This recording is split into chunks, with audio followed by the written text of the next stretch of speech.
Hello बच्चों, आज 4 तारीख म्यूज़िक हिंदुस्तानी वोकल का एग्ज़ाम था। इसके बारे में मैं इसके आंसर की तुम्हें बताऊंगी। सभी बच्चे ध्यान से इस वीडियो को पूरा देख लेना। क्लास 12th का पेपर है ये, हिंदुस्तानी म्यूज़िक वोकल, संगीत गायन।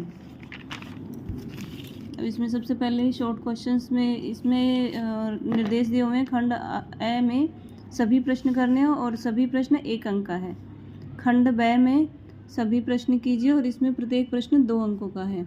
और खंड स में कोई 2 प्रश्न करने हैं और प्रत्येक प्रश्न 6 अंकों का है। ये जो अंकों वाली चीज़ें हैं ये तुम्हें ध्यान से देखनी होती है। इसी हिसाब से क्वेश्चन पेपर को अटैम्प्ट करना होता है। कई बच्चे इनको नहीं देखते और छोटे छोटे क्वेश्चंस में काफ़ी लेंदी क्वेश्चन वो कर जाते हैं, जिससे उनका टाइम भी वेस्ट होता है। और इसमें जैसे कि तुम्हें पता ही है कि निर्धारित समय सिर्फ 2 घंटे हैं। 2 घंटे में हमें ये पूरा पेपर सॉल्व करना है। और इसमें जितना यदि हम अच्छे से इसको सॉल्व करें तो 2 घंटे भी कम पड़ जाते हैं, क्योंकि क्वेश्चन इस हिसाब से हैं। मैंने ये पूरा पेपर देखा है और इसमें जो 2-2 नंबर के क्वेश्चन हैं वो काफ़ी लेंदी हैं। ये 30 मार्क्स का क्वेश्चन पेपर है। और अब हम शॉर्ट क्वेश्चंस पे आते हैं। खंड ए में 1-1 नंबर के क्वेश्चन है ये। तो पहला क्वेश्चन है, 7 स्वरों के क्रमयुक्त आरोह अवरोह को क्या कहते हैं। इसमें ग्राम नहीं आएगा,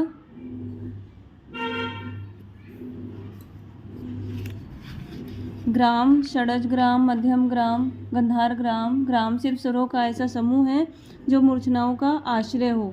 मूर्छना आरोह अवरोह को कहते हैं। जो 7 स्वरों के क्रमयुक्त आरोह अवरोह है उसको प्राचीन काल में मूर्छना कहते थे।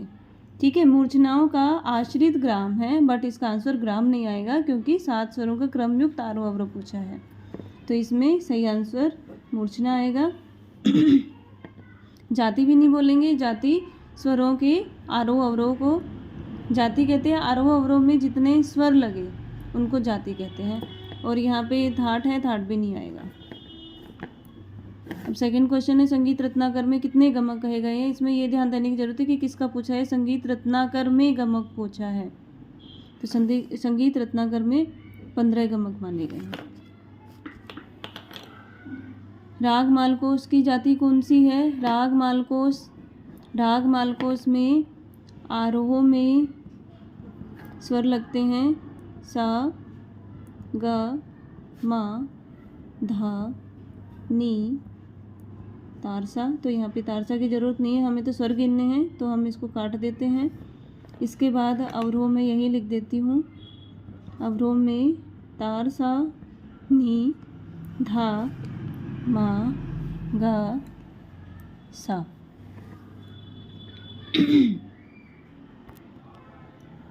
इसमें गा, धा, नी स्वर कोमल है। और हमें क्या करना है, जैसे कि जाति मैंने यहाँ पे समझाई थी कि आरोह अवरोह में जितने स्वर लगे उनकी संख्या। तो यहाँ पे जाति से क्या मतलब है, आरोह और अवरोह में जितने स्वर लग रहे हैं उनकी संख्या हमें गिननी है कि कितने स्वर लग रहे हैं। तो रागमाल कोश में रे और पा स्वर वर्जित है, यानी कि रे और पा स्वर बिल्कुल भी नहीं लग रहे हैं। इसमें स्वर काउंट करेंगे 1, 2, 3, 4, 5। तो आरोह में हमारे स्वर लगे हैं 5 और अवरोह में 1, 2, 3, 4, 5। ये सा रिपीट हो गया, इसलिए इसको हम कट कर देंगे, ये वाला काउंट नहीं करेंगे। अवरोह में भी 5 स्वर ही लगे हैं। इसमें रे और पा बिल्कुल वर्जित है, आरोह में भी और अवरोह में भी। तो 2 स्वर तो वर्जित हो गए। तो 5, 5, 5 को हम बोलते हैं ओडव। तो इसकी जाति है ओडव, ओडव। राग मालकोस की जाति होगी ओडव, ओडव। ओडव शाडव नहीं होगी, शाडव मीन्स 6 होता है और संपूर्ण मीन्स 7 होता है। ठीक है, तो इसकी जाति होगी ओडव, ओडव।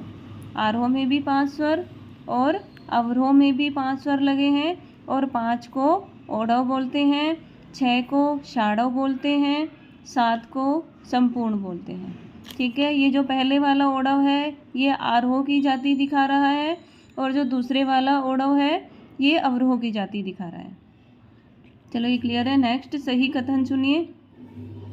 इसमें पहला है, शारंगदेव ने 10 विध राग वर्गीकरण दिया है, ये सही है। पंडित शारंगदेव का ग्रंथ है संगीत रत्नाकर, और उन्होंने संगीत रत्नाकर ग्रंथ में 10वीं राग वर्गीकरण का वर्णन किया है। अब दूसरा है षडजग्राम में पंचम 16वीं श्रुति पर है। क्वेश्चन ये है कि 16वीं श्रुति पर है, तो 16वीं श्रुति पर नहीं है, 17वीं श्रुति पे है। तो मैं इसको सोल्व करके दिखाती हूँ। 22 श्रुतियाँ होती हैं, तो हम यहाँ पे षडजग्राम की 22 श्रुतियों के बारे में लिखेंगे।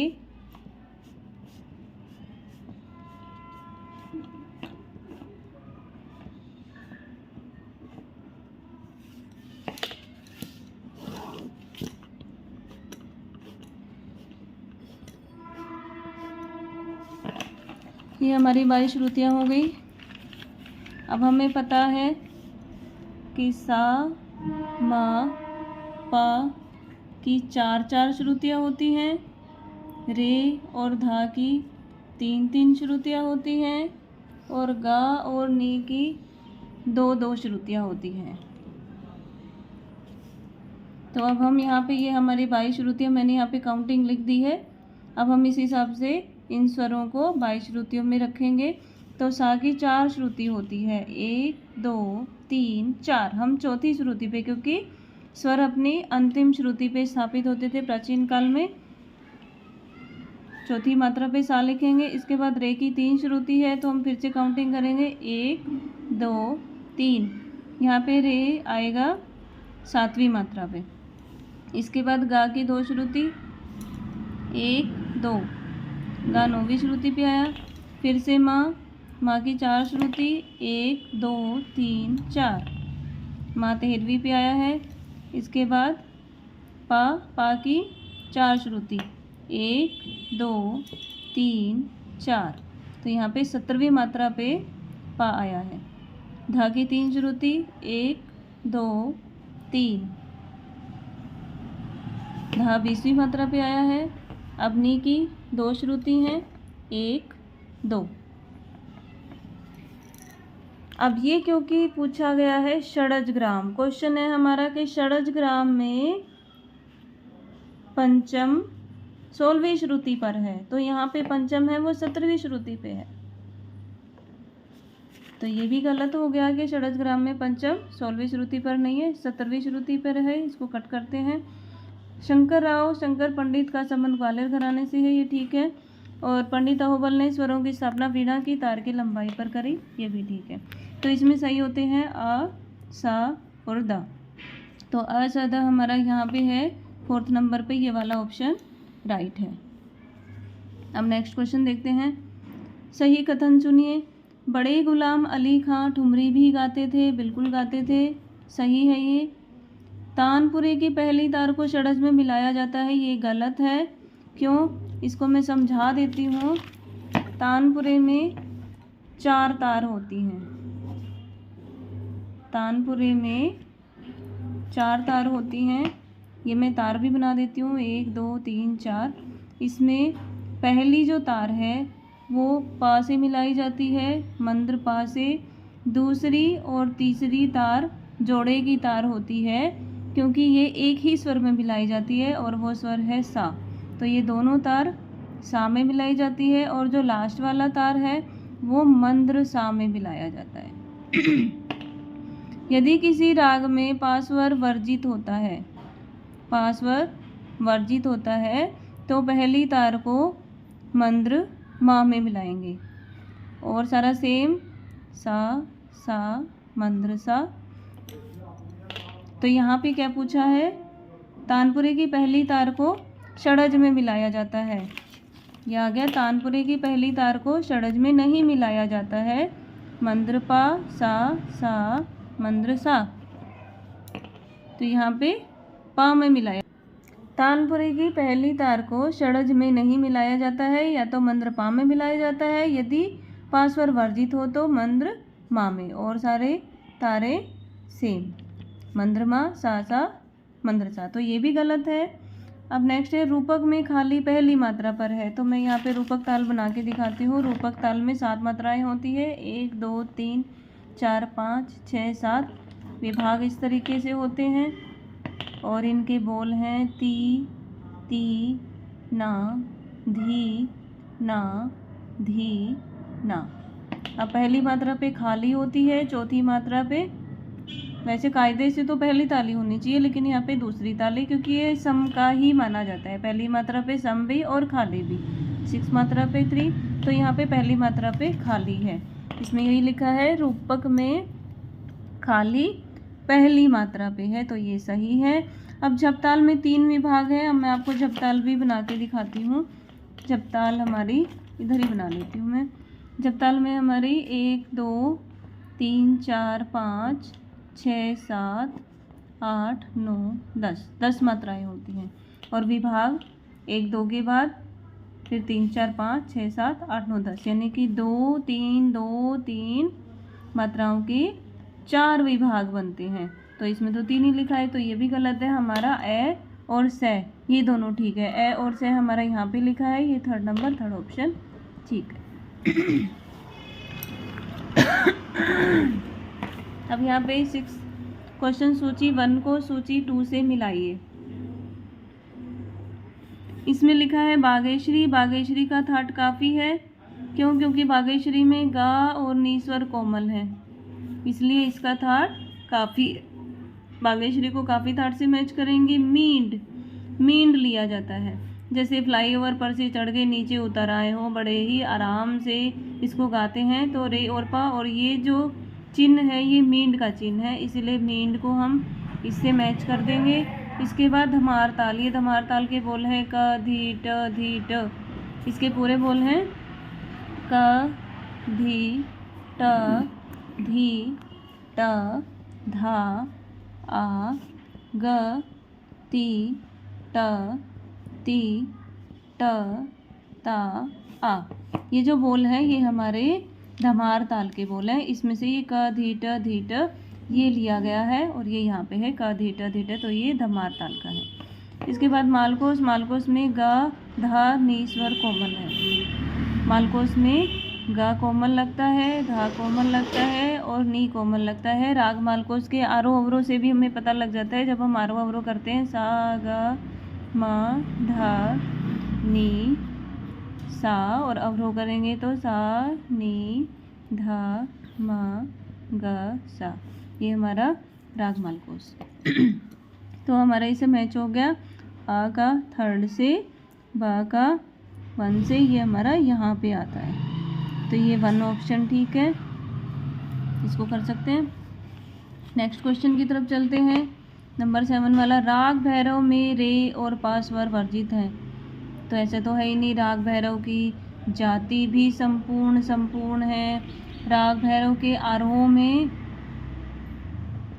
सा रे कोमल है, गा मा पा धा कोमल है, नी सा, और अवरोह भी सेम है, सा नी धा कोमल, पा मा गा कोमल रे और सा। तो इसमें रे और धा स्वर कोमल है, लेकिन वर्जित तो कुछ भी नहीं है, इसलिए इसकी जाति भी संपूर्ण है, वर्जित नहीं है, तो ये गलत है। और नेक्स्ट देखते हैं, भैरव प्रातःकालीन संधि प्रकाश राग है। तो ये बिल्कुल ठीक है, क्योंकि राग भैरव सुबह 4 से 7 बजे तक गाया जाता है, और इसको संधि प्रकाश बोलते हैं। क्यों बोलते हैं? क्योंकि ये दिन और रात की संधि, जो राग दिन और रात की संधि में गाए जाते हैं उनको संधि प्रकाश राग बोलते हैं। तो संधि प्रकाश 2 टाइम पे होता है, एक तो सुबह के टाइम पे, प्रातः के टाइम पे, एक साय के टाइम पे होता है। तो जो राग भैरव होता है वो सुबह के टाइम में गाया जाता है, सुबह 4 से 7 बजे तक, इसलिए इसको संधि प्रकाश राग बोलते हैं। तो ये बिल्कुल ठीक है। तो इसमें कथन 2 जो है वो सही है, तो हम ढूंढते हैं कथन 2 कहाँ पे सही है। कथन 1 गलत है और किंतु 2 सही है, यही हमें चाहिए। तो ये बिल्कुल 4 ऑप्शन हमारा ठीक है।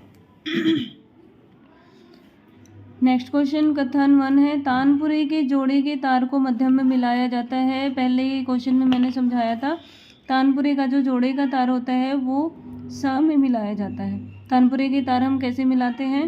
मंद्र पा, दूसरी तार सा में, तीसरी तार सा में, और लास्ट वाली तार मंद्र सा में मिलाते हैं। तो जोड़े के तार हमारे सा में मिलाया जाता है, मध्य में नहीं मिलाया जाता है, सा में मिलाया जाता है। अब दूसरा है संगीत रत्नाकर में 8 अध्याय हैं। तो बच्चों आपको पता होगा कि संगीत रत्नाकर को सप्ताध्यायी भी कहते हैं। सप्ताध्यायी का मतलब होता है 7 अध्याय। तो संगीत रत्नाकर में 8 नहीं 7 अध्याय हैं। तो ये दोनों ही ऑप्शन गलत है, कथन 1 और 2। कथन 1 और 2 दोनों गलत हैं। तो ये वाला सेकंड वाला ऑप्शन तुम्हारा सही आएगा। तो ये हमारे शॉर्ट क्वेश्चन कंप्लीट होते हैं। अब हम खंड ब की तरफ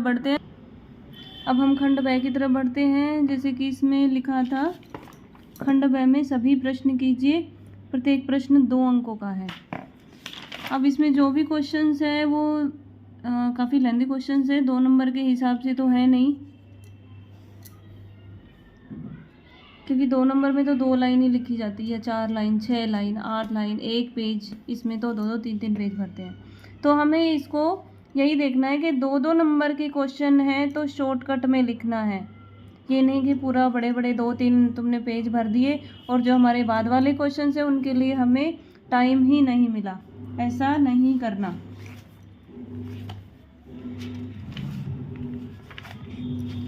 हमें इन्हें छोटा छोटा लिखना है। तो पहला है हमारा मूर्छना।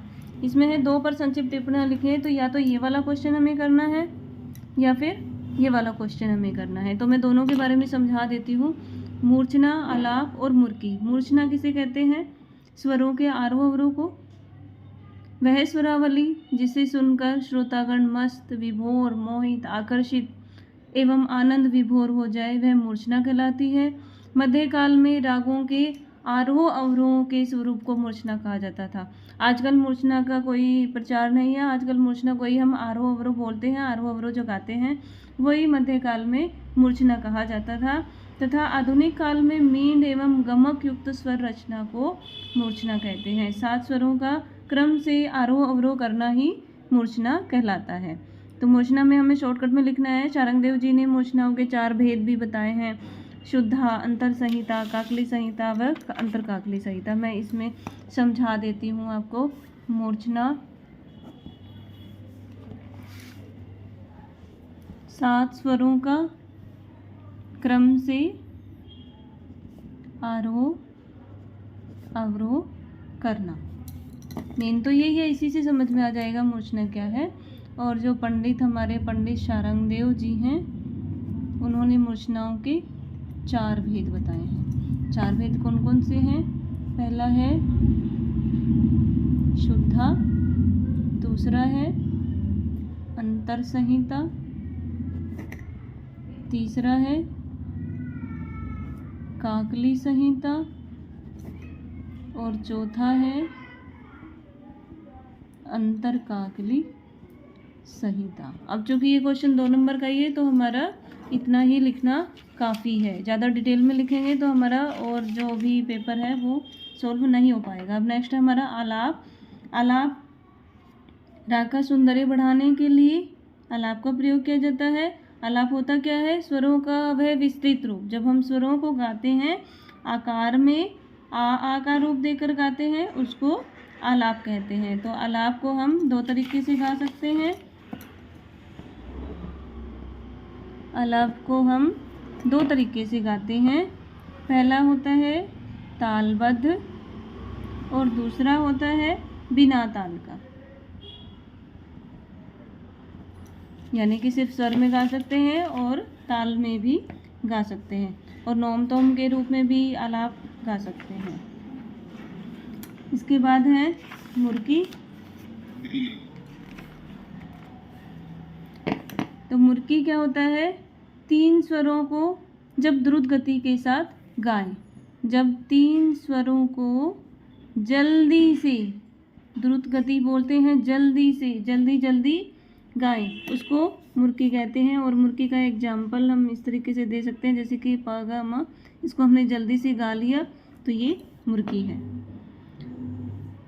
ये मुर्की गमक का एक प्रकार है। गमक के 15 प्रकार पंडित शारंगदेव जी ने बताए हैं, तो उनमें से मुर्की भी एक प्रकार है। और जैसे कि खटका होता है, खटके में 4 स्वरों को गाया जाता है। मैं अलग से समझा देती हूँ।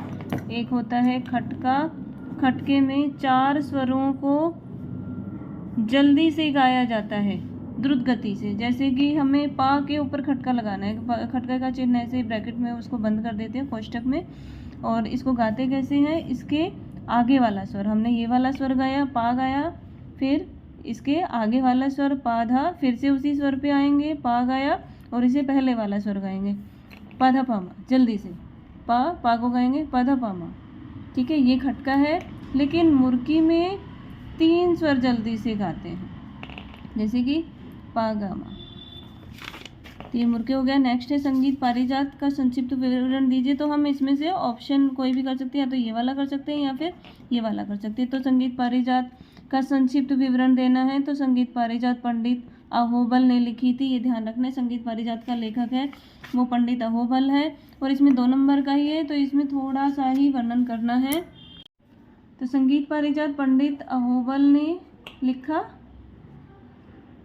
और उन्होंने इसमें किसका वर्णन किया, हमें शॉर्टकट में वर्णन देना है। इसमें स्वर का वर्णन क्या है, ग्राम का वर्णन क्या है, मूर्छना का वर्णन क्या है, स्वर विस्तार, वर्ण, अलंकार, राग, इन सब का वर्णन संगीत पारिजात में किया गया है।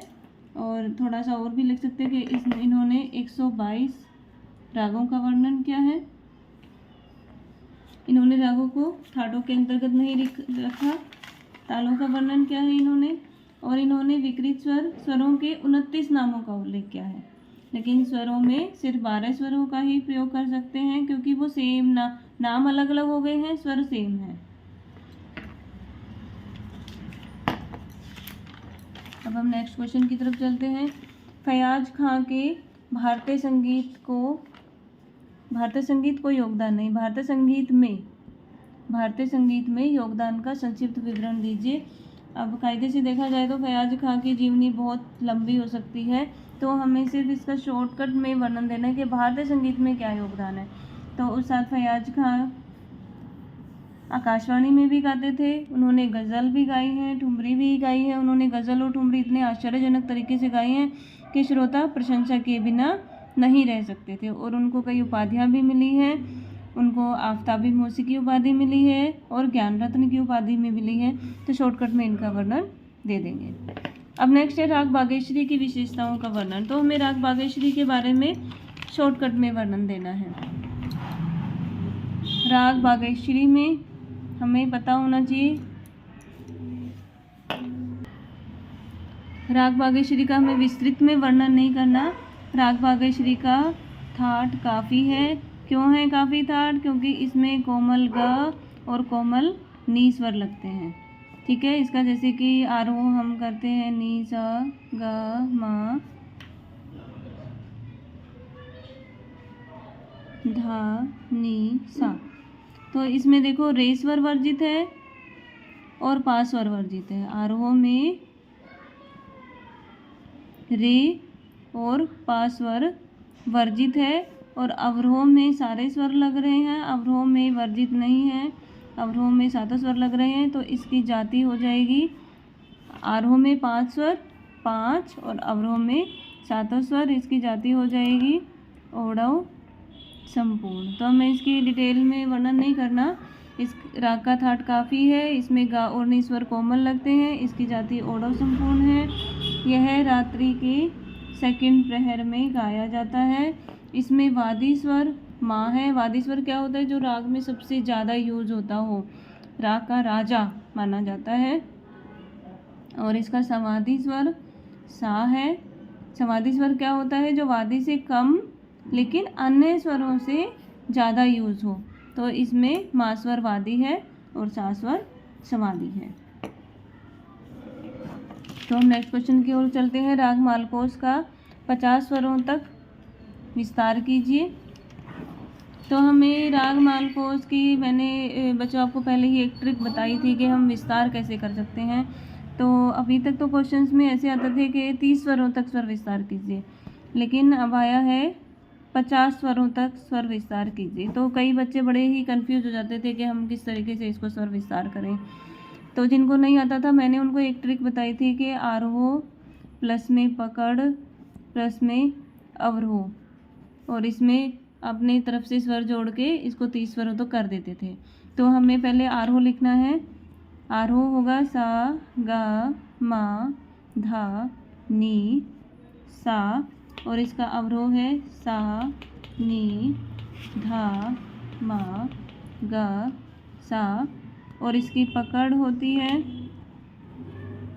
ये आरोह ये अवरोह। अब हम इसकी पकड़ लिखेंगे गा मा गा सा धा नी सा। अब हम इसका ये मैंने सिर्फ आरोह अवरोह पकड़ लिखा, ये स्वर विस्तार नहीं लिखा, ध्यान देना। तो हम अब इसका स्वर विस्तार लिखेंगे। स्वर विस्तार पहले आरोह और इसमें स्पेस देंगे सा गा, ताकि मैं इसमें स्वर लगा सकूं। स्पेस दे के लिखेंगे। इसके बाद हम पकड़ लिखेंगे। दूसरी लाइन में हमें पेपर में इसी तरीके से लिख के लाना है, और स्वरों का ध्यान रखेंगे। जो स्वर कोमल है, तीव्र है, उनका बड़ा ध्यान रखेंगे। इसके बाद अवरोह लिख देंगे सा नी धा मा गा सा।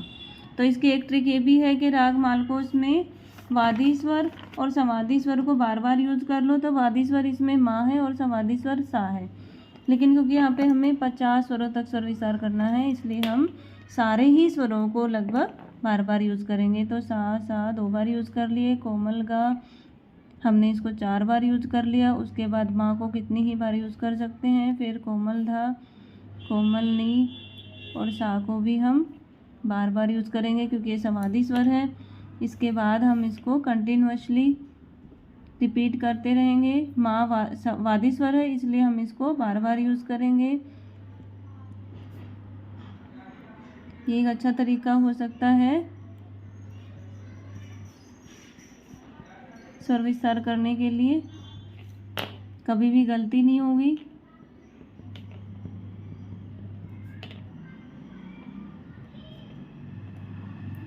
माँ को हम बार बार यूज कर सकते हैं।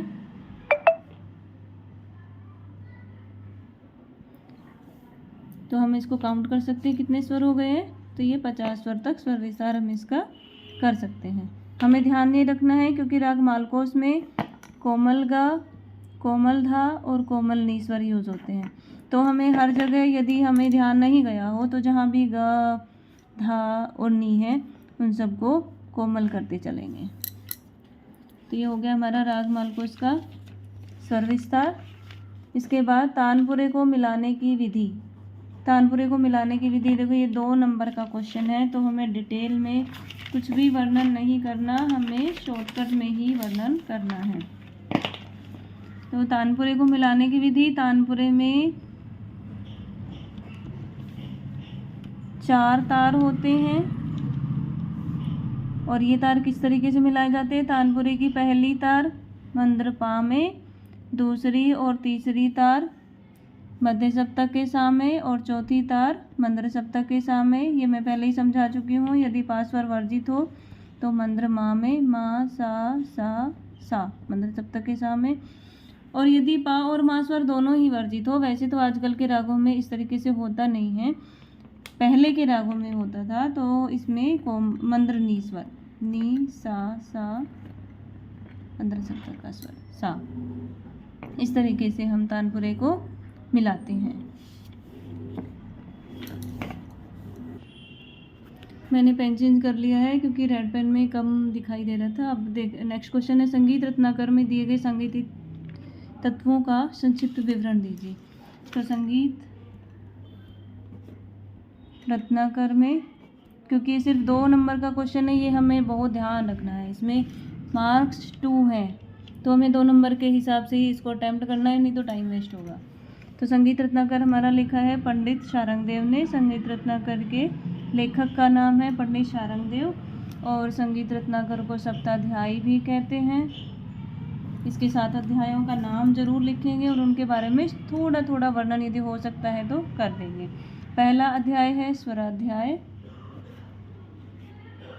मैं यहाँ पे 7 तक लिख देती हूँ। दूसरा अध्याय विवेकाध्याय, तीसरा प्रकीर्णाध्याय,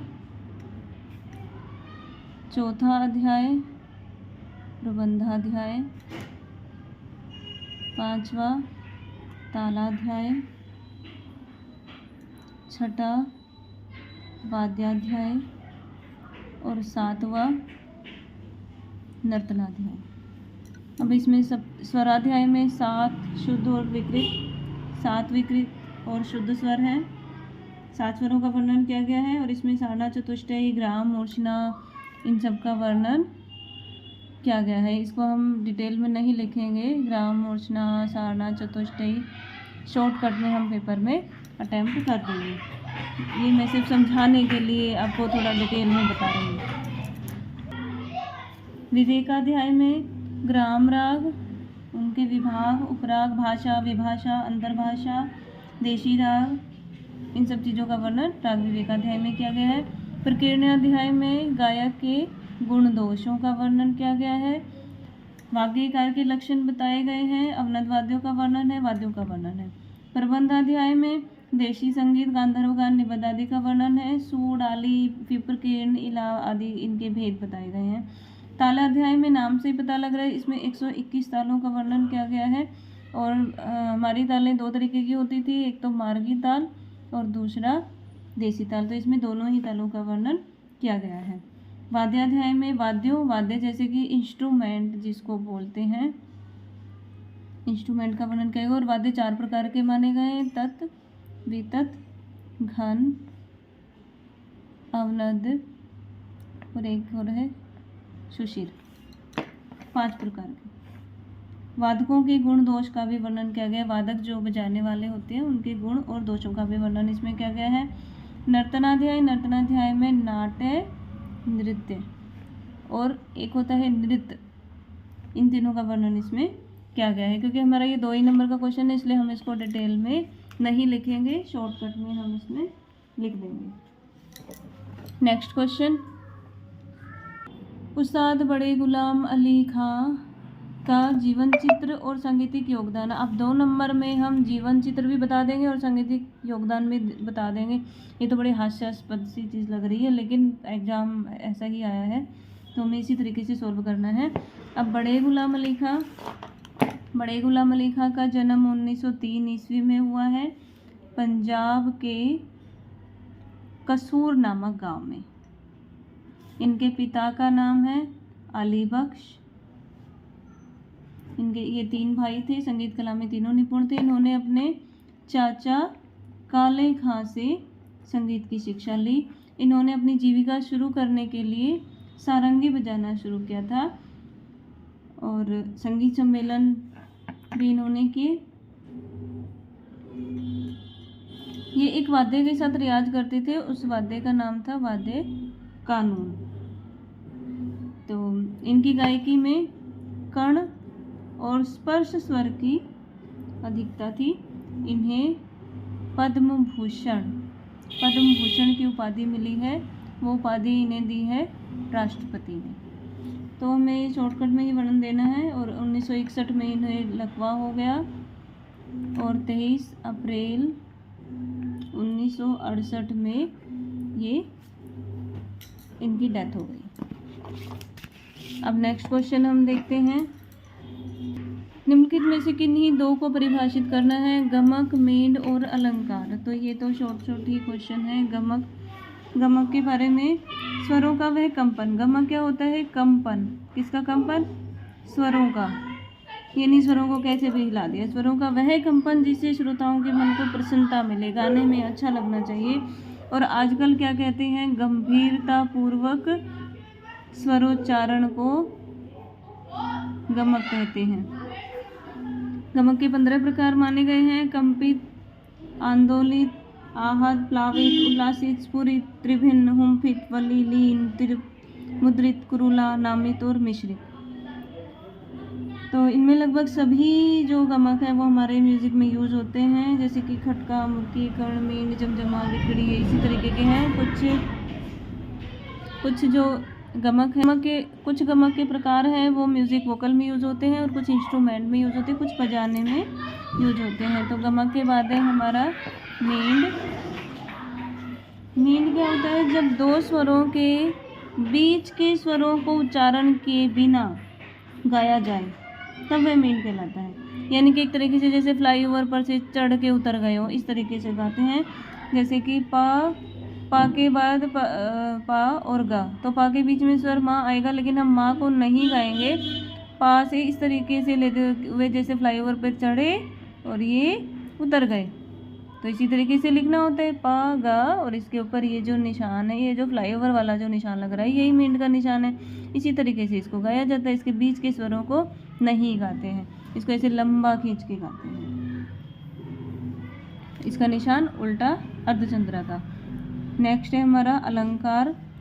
अलंकार जैसे कि हमें पता है कि लेडीज जो आभूषण वगैरह पहनती है उनको भी अलंकार कहते हैं, है ना। शरीर को सजाने के लिए आभूषणों की आवश्यकता होती है, ऐसे ही संगीत की रचनाओं को सजाने के लिए अलंकारों की आवश्यकता होती है। तो स्वरों की वह विशिष्ट रचना जो क्रमानुसार हो उसे अलंकार कहते हैं। अलंकार गाने में अच्छा लगता है और राग को और सुंदर बनाता है। अब नेक्स्ट क्वेश्चन है रागों का समय सिद्धांत। अब इस क्वेश्चन में ये दिया हुआ है कि समय सिद्धांत का संक्षिप्त वर्णन करें। क्वेश्चन ये है रागों के समय सिद्धांत का संक्षिप्त वर्णन करें। रागों का समय सिद्धांत होता है। वैसे तो ये क्वेश्चन काफ़ी लेंदी है, लेकिन मैं शॉर्टकट में ही समझाऊंगी क्योंकि ये 2 ही मार्क्स का है। मैं बार बार एक ही बात कह रही हूँ कि 2 मार्क्स में और बहुत ही लेंदी क्वेश्चन आ रहे हैं, लेकिन हमें उन्हें शॉर्टकट में, बिल्कुल ही शॉर्टकट में लिखना है। तो रागों का समय सिद्धांत, रागों का समय सिद्धांत क्या होता है कि जो राग गाए जा रहे हैं वो एक समय के अनुसार गाए जा रहे हैं। अब जैसे कि हम नॉर्मल जीवन में भी कोई भी गाना सुनते हैं, यदि हम डीजे वाले सॉन्ग सुबह सुबह गाएं, सुबह सुबह सुने, तो हमें अच्छे नहीं लगेंगे ना, क्योंकि सुबह सुबह हमें बड़ा ही ऐसे म्यूज़िक चाहिए जो शांति दे, हमारे मन को आराम दे। और शादी ब्याह के मौसम में हमें रोने धोने वाले गाने चला दे तो हमें कहाँ अच्छे लगेंगे। तो इसी टाइप से कुछ राग ऐसे हैं जो सुबह अच्छे लगते हैं और सुबह ही उनका इफ़ेक्ट भी ज़्यादा पड़ता है। कुछ राग ऐसे होते हैं जो दोपहर में गाए जाते हैं, कुछ राग ऐसे होते हैं जो शाम को गाए जाते हैं। इसी तरीके से रागों का एक समय सिद्धांत जो मैं आपको पहले भी समझा चुकी हूँ, मैंने इसमें एक घड़ी भी बना के समझाई थी।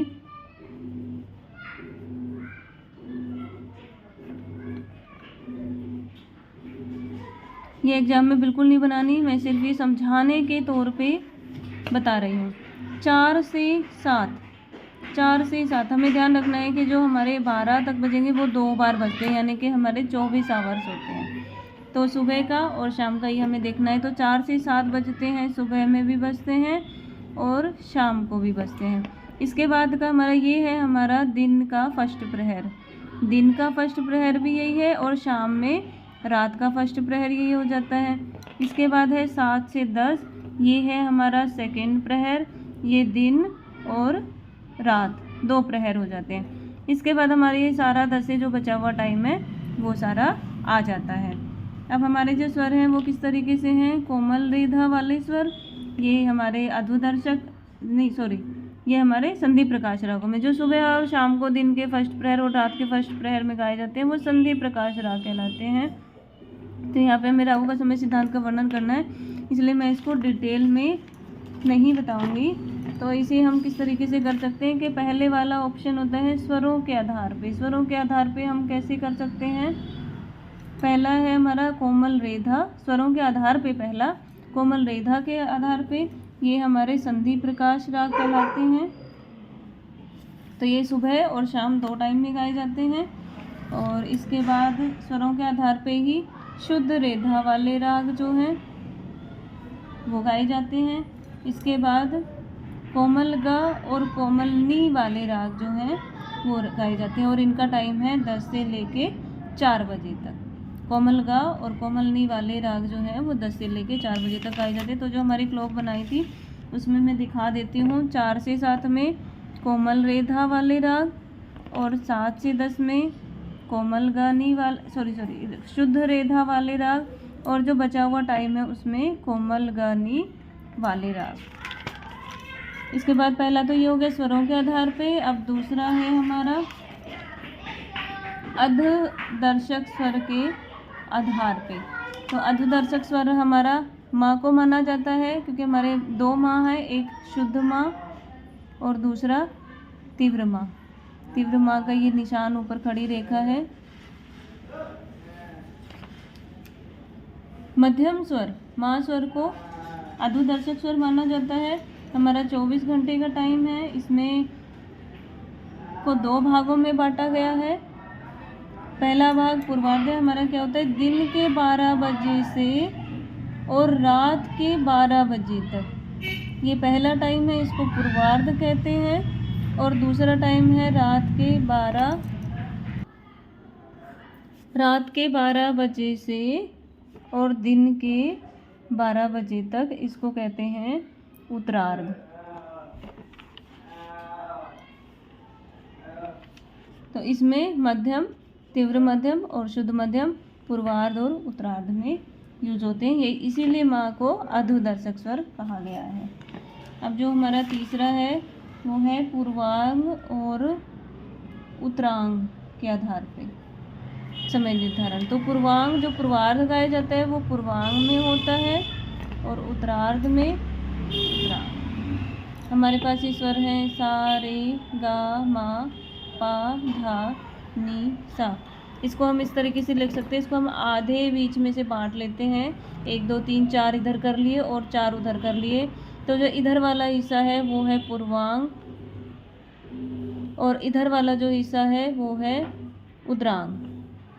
अब यदि वादी स्वर, राकावादी स्वर मैंने पहले ही बताया था कि राकावादी स्वर क्या होता है, जो सबसे ज़्यादा यूज होता है। यदि राकावादी स्वर इनमें से है, पूर्वांग में है, तो वो पूर्वांगवादी राग होगा।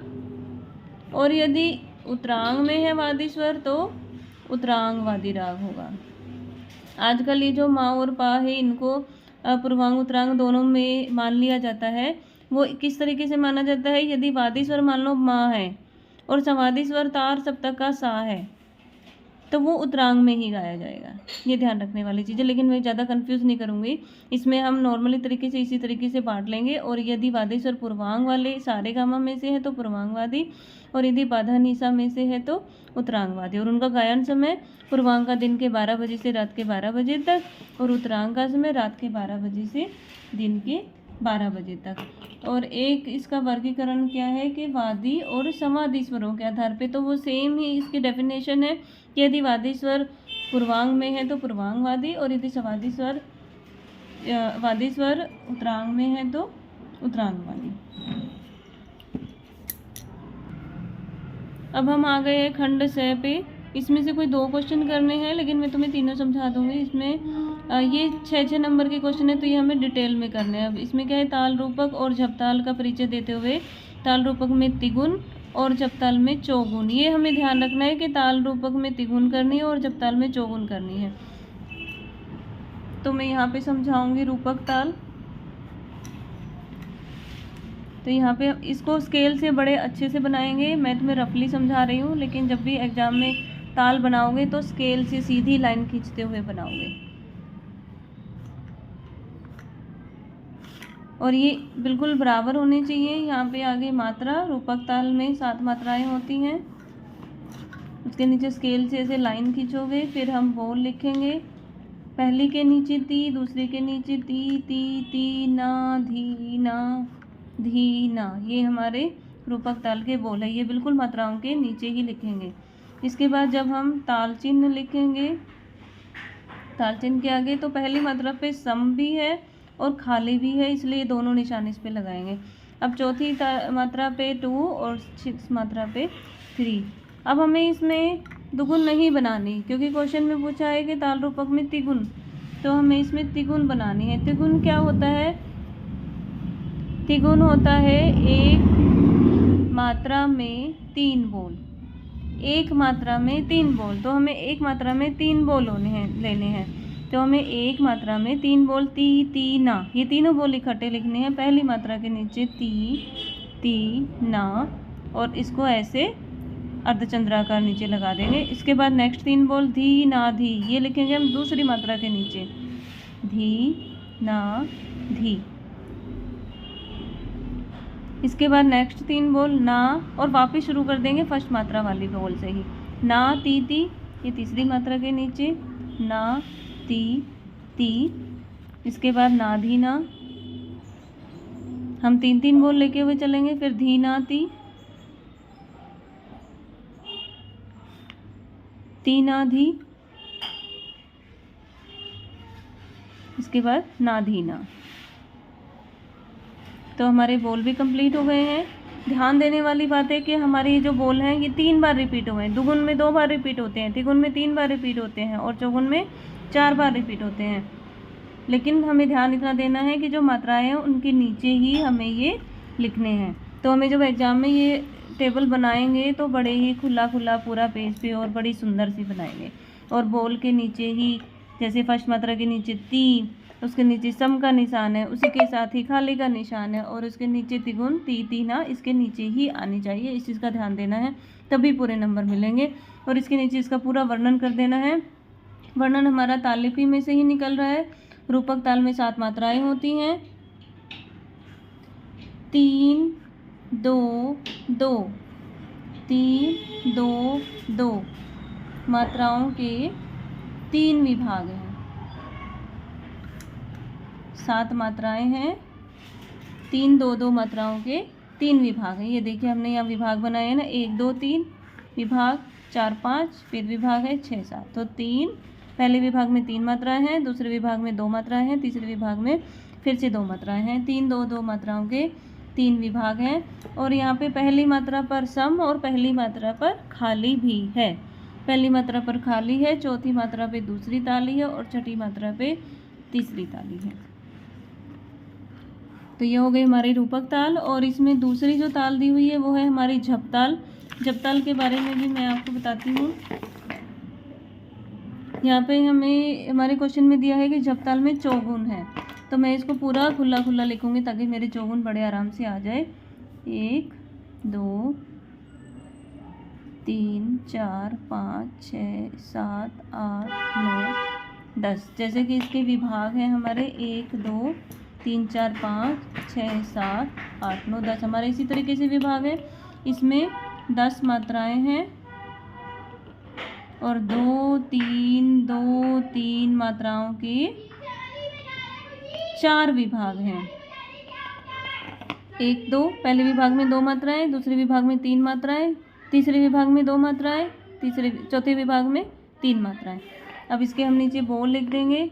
धी, पहले के नीचे धी, दूसरे के नीचे ना धी, धी ना ती ना धी, धी ना। तो मैं आगे लिख देती हूँ मात्रा। ये बोल, ये जो 1 to 10 अंक होते हैं इनको मात्रा कहते हैं। और धी ना धी ना ती ना धी ना इनको बोल कहते हैं। इसके बाद ताल चिन्ह लिखना बहुत ज़रूरी है। पहली के नीचे सम, तीसरी के नीचे दूसरी ताली, छठी के नीचे खाली और 8वीं मात्रा के नीचे तीसरी ताली है। इसके बाद हमें इसमें चौगुन बनानी है, तो हम सीधा चौगुन लिखेंगे। चौगुन में क्या होता है, एक मात्रा में 4 बोल।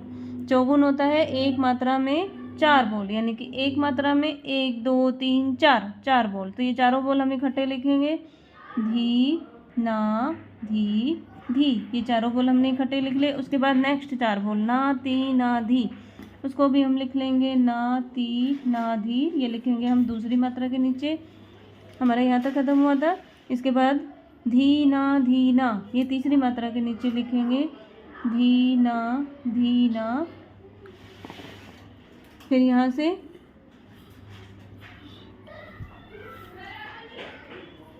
धी नाती, धी नाती चौथी मात्रा के नीचे। ना धी ना, 5वीं मात्रा के नीचे। ना धी ना। उसके बाद देखो हमारे यहाँ ख़त्म हो गए, तो दोबारा से बोल शुरू करेंगे। धी ना धी, ये सेम रिपीट हो जाएगा। धी ना धी, नाती ना धी, धी ना धी नाती,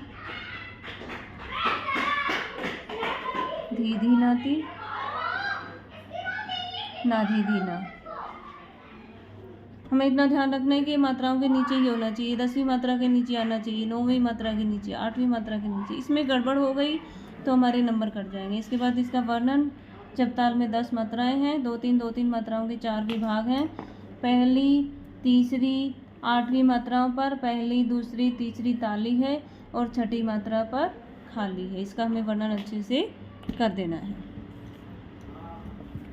हमारा नेक्स्ट क्वेश्चन है, राग भैरव के द्रुत ख्याल को स्वरलिपिबद्ध कीजिए। द्रुत ख्याल क्या होता है? छोटा ख्याल। द्रुत ख्याल होता है हमारा छोटा ख्याल। हमें क्या लिखना है? राग भैरव का द्रुत ख्याल। द्रुत ख्याल लगभग या तो 3 ताल में होता है, मोस्टली 3 ताल में ही होता है। और इसमें ध्यान इतना रखना है कि राग भैरव में रे और धा स्वर कोमल होते हैं। हमें इसके अच्छे से टेबल बनानी है। यदि 3 ताल में हम द्रुत ख्याल लिख रहे हैं तो बहुत अच्छे से स्केल से हमें ये बनानी है। ये मैं स्वरलिपि वैसे लिखवा चुकी हूँ पहले ही, तो इसमें मात्रा, और ये हमें पूरा स्वरलिपि लिख के उसके ऊपर हमें बड़े अच्छे से लिखना है, राग भैरव द्रुत ख्याल 3 ताल और स्वरलिपि। ये पूरा हमें स्वरलिपि लिख के इसमें, और नीचे हमें आरोह, अवरोह, पकड़ और बंदिश के बोल, स्थाई, अंतरा, ये बड़े अच्छे से हमें लिखने हैं। आरोह सा रे गा मा पा धा नी सा, सा के ऊपर बिंदी, रे और धा स्वर कोमल करेंगे। अवरोह में सा नी धा पा कोमल धा है, ये मा गा रे सा, रे कोमल करेंगे। इसकी पकड़ है गा मा धा धा पा गा मा कोमल रे रे रे सा। और इसके बाद जो भी बंदिश मैंने लिखवाई है, रैन गई अजूना आए, या जो भी बंदिश है वो तुम लिख दोगे। और इसके प्रॉपर इसमें बोल, स्वर, पहले स्वर फिर बोल, इस तरीके से लिख के इसकी स्वरलिपि हम इसको थाई और अंतरे की कंप्लीट कर लेंगे। तो नेक्स्ट क्वेश्चन है, पाठ्यक्रम में दिए गए किसी एक राग में धमार को स्वरलिपिबद्ध कीजिए। यहाँ पे कई बच्चे सोचते हैं कि यहाँ पे धमार ताल लिखनी है, लेकिन इसमें ध्यान से देखना है कि एक राग है यहाँ पे, राग में धमार। तो हमें ध्यान देना है कि जो धमार नाम की गायन शैली होती है, धमार नाम की एक गायन शैली भी होती है जो धमार ताल में ही गाई जाती है। तो ये ध्यान रखना है। तो हमें यहाँ पे धमार ताल नहीं लिखनी है, हमें यह धमार गायन शैली की नोटेशन लिखनी है, स्वरलिपि लिखनी है। तो वो हम कंप्लीट कर लेंगे। आप इस चैनल को सब्सक्राइब करें, लाइक करें, शेयर करें। Thank you.